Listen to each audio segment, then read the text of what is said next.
En France, l'aide sociale à l'enfance, ou ASE, assume l'immense responsabilité de protéger les enfants vulnérables.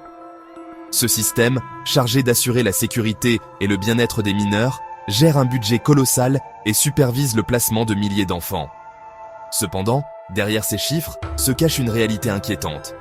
Avec un budget dépassant les 9 milliards d'euros, l'ASE prend actuellement en charge plus de 170 000 enfants en France.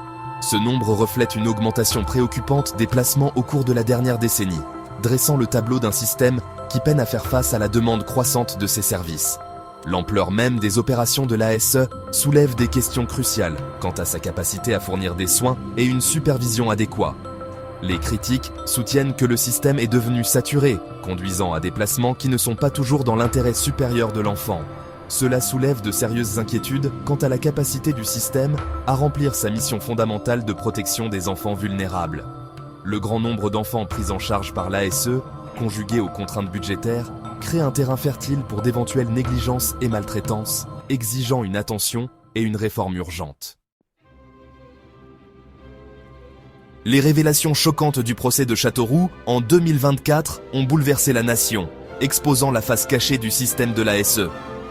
Cette affaire déchirante impliquait la maltraitance systématique de plus de 20 enfants placés dans des structures non agréées dans 3 régions. Le procès, qui a vu 19 personnes mises en examen, a mis en lumière les conditions horribles auxquelles ces enfants vulnérables ont été soumis pendant des années. Les victimes, placées sous la prétendue protection de l'ASE, ont subi des abus inimaginables aux mains de leurs tuteurs, des individus chargés de leur bien-être. Violences physiques, médicaments forcés et conditions de vie déplorables sont devenus leur quotidien. Le procès de Châteauroux a révélé une vérité profondément troublante.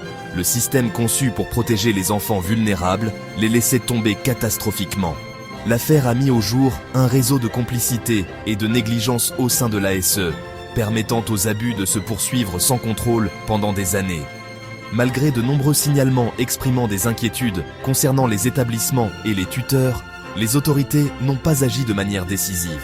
Cette inaction met en évidence une défaillance systémique au sein de l'ASE, qui privilégie les processus administratifs à la sécurité et au bien-être immédiat des enfants qui lui sont confiés.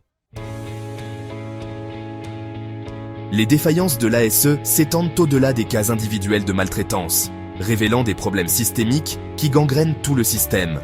Les experts affirment qu'une part importante des placements, pouvant aller jusqu'à la moitié, pourrait être évitée grâce à de meilleures mesures préventives et à un meilleur soutien aux familles.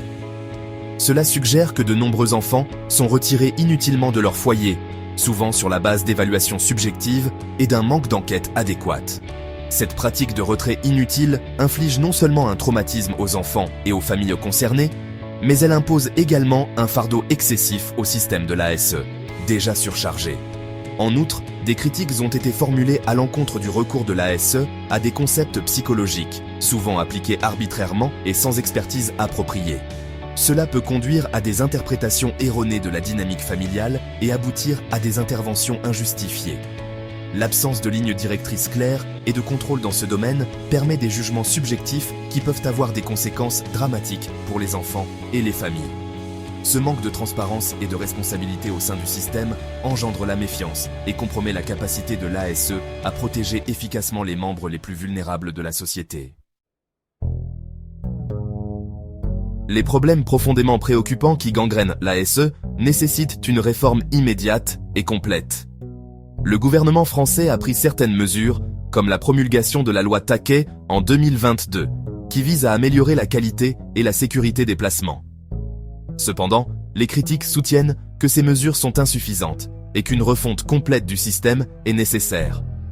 Les appels à une transparence accrue, à la responsabilité et à une approche plus préventive gagnent du terrain. Un aspect crucial de cette réforme consiste à s'attaquer au rôle des grands acteurs privés au sein du système de l'ASE. La privatisation croissante des soins suscite des inquiétudes quant à la priorité accordée au profit par rapport au bien-être des enfants. De plus, les coupes budgétaires dans les services sociaux ont exacerbé les problèmes existants, laissant l'ASE en sous-effectif, sous-financé et mal équipé pour répondre aux besoins complexes des enfants vulnérables. Il est essentiel de s'attaquer à ces problèmes systémiques pour garantir que l'ASE puisse véritablement remplir sa mission de protection des enfants et leur fournir les soins et le soutien qu'ils méritent.